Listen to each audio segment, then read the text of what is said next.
Et tout de suite, j'accueille sur notre plateau Laurent Damiani, directeur de la pépinière d'entreprise Eurodev Center.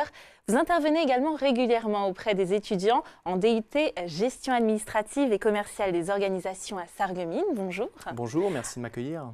Alors vous, cette initiative de créer une mini-entreprise dans un collège, vous en pensez quoi?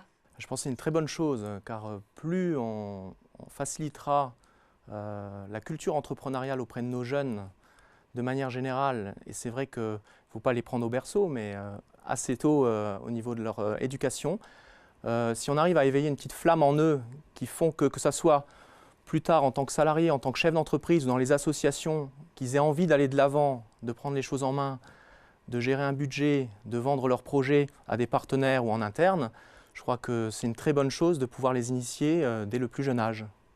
Alors, une personne dit dans le sujet que même si les démarches ont été simplifiées, ça fait toujours autant peur de se lancer comme ça, de créer une mini-entreprise. Pour quelle raison? Ça peut faire peur parce qu'en fait, il y a beaucoup de préjugés qui ne demandent qu'à être combattus. Un exemple, on pense souvent qu'un créateur d'entreprise est très riche ou qu'on n'a pas assez les moyens pour se lancer. Alors que qui dit fonds propres ne dit pas forcément uniquement apport personnel. On peut se faire accompagner par des partenaires financiers, publics et privés. Et en fait, d'autres préjugés disent effectivement, c'est pas pour moi, je suis pas assez fort, j'ai pas les qualités pour.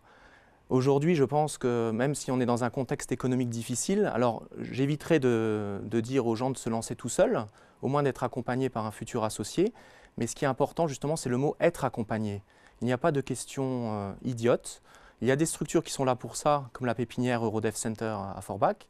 Et le mot-clé, c'est d'être accompagné, sachant que les trois qualités, quand on crée son entreprise, on ne les a pas dès le départ. Il faut être commercial, il faut apprendre à être gestionnaire et il faut apprendre à diriger.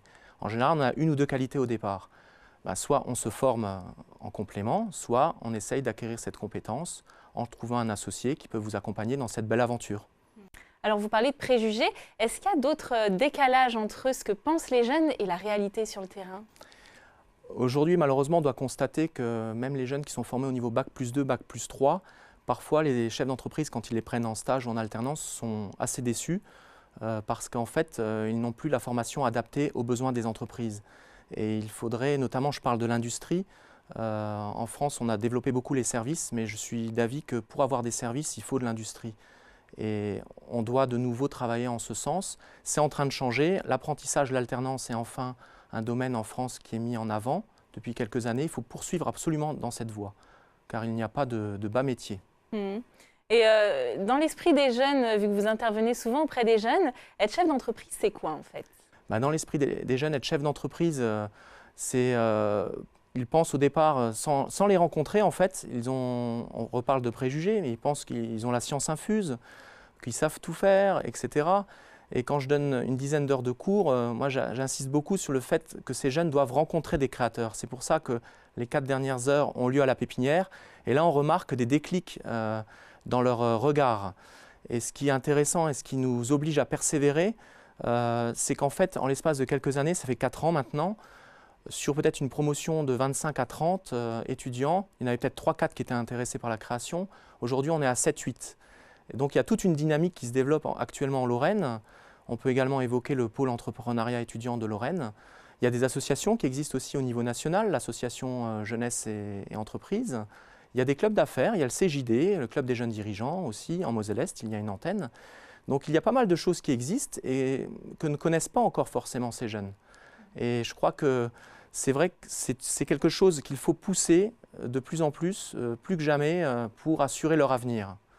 Ce que vous êtes en train de me dire, c'est que finalement, la création d'entreprise, ça ne touche pas forcément une petite élite qui serait surdiplômée. Ça peut toucher vraiment tout le monde, que ce soit l'âge, que ce soit au niveau du diplôme. Loin de là, effectivement, on peut être très jeune et déjà très mature, comme on peut être plus âgé et moins mature. C'est une question d'état d'esprit. Dans l'accompagnement, ce qui est très important, c'est d'identifier la frontière et ne pas rentrer dans l'assistanat. Et on ne rendrait pas service. Donc effectivement, il n'y a pas de règles prédéfinies. Souvent d'ailleurs, ce sont des autodidactes qui réussissent le mieux car ils ont été habitués très vite et très jeunes à se débrouiller tout seuls. Quand vous dites accompagnement, qu'est-ce que vous voulez dire? C'est quoi un accompagnement? Un accompagnement, en fait, c'est être là, être disponible. Moi, je dis souvent, je ne sais pas tout. Par contre, mon rôle, c'est d'être facilitateur, de faire face aux besoins. Là, je parle des résidents en pépinière hein, que nous accompagnons, avec lesquels nous menons des rendez-vous trimestriels de suivi d'activité.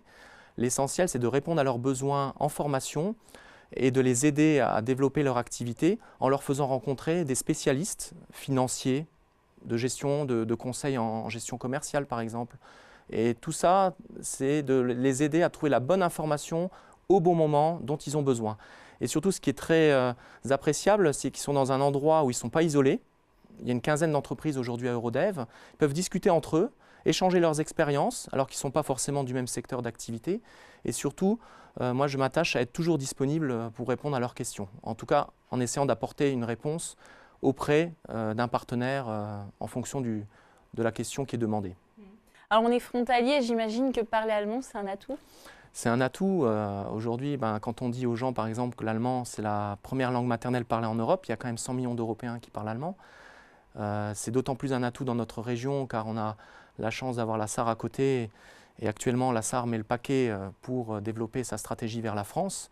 Et je pense que ça peut à la fois entraîner de la création d'emplois directs pour nos jeunes qui, en apprenant l'allemand, trouveraient plus facilement un travail aussi de l'autre côté de la frontière. Mais pourquoi pas aussi pour les Sarrois qui peuvent se développer en France et être embauchés par une entreprise française. Je pense à un responsable export, par exemple, sachant que les PME françaises n'exportent pas beaucoup, hein, contrairement à l'Allemagne, il n'y a que 20%. S'il y avait un responsable export de nationalité allemande qui parle français, qui pourrait être recruté par une société française afin de faire des affaires dans les pays germaniques, cela entraînerait de manière indirecte de la création d'emplois dans la production, par exemple.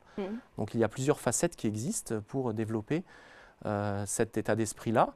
Et enfin, on a la chance, et ça on n'y pense pas forcément, plus que jamais, il faut chasser, j'aime pas trop le terme, il faut chasser en meute à l'export.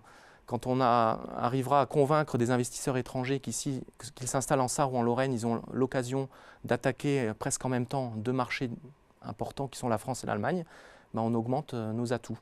Il y a des partenariats, des connexions qui se font pour justement amener les jeunes vers le bilinguisme? Alors il y a des connexions, on a la chance au niveau de l'université d'avoir le siège administratif de l'université franco-allemande qui regroupe 200 universités françaises et allemandes. Le siège administratif est à Sarrebruck. Aujourd'hui, il y a 1000 diplômés par an. L'objectif, c'est d'atteindre 2000 diplômés en 2020. Et puis nous, dans notre domaine, on est très pragmatique. On travaille de manière de plus en plus étroite avec la pépinière d'entreprise de l'université de la Sarre, qui s'appelle le Starterzentrum. Et cette année, plus que jamais, on va lancer des actions communes, comme des workshops transfrontaliers, ou le fait tout simplement de se faire rencontrer les résidents des deux structures, pour que les résidents allemands du Starterzentrum viennent s'implanter en France, et l'inverse aussi, en leur faisant bénéficier par exemple de conditions de domiciliation avantageuses. Se rencontrer, se parler, en tout cas, on voit que c'est vraiment l'essentiel. Merci beaucoup d'être venu répondre à toutes nos questions, Laurent Damiani. Merci à vous.